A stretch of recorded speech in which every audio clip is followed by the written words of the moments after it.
Submissions 101. I get a lot of questions through email, through our forum, and on YouTube about what if scenarios. And it's a really good question, and it comes up all the time.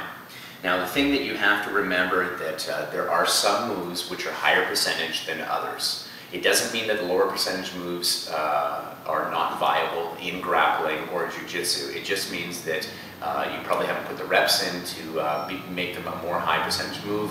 But there's also factors involved such as size, strength, mobility, experience that you have to take into consideration.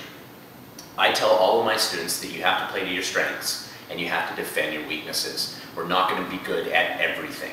I don't expect some of my students to throw flying arm bars because just physically they're not able to do it. It doesn't mean that they're bad practitioners. It just means that that is one area which just they're not going to perform well at. So you have to take all these things into consideration.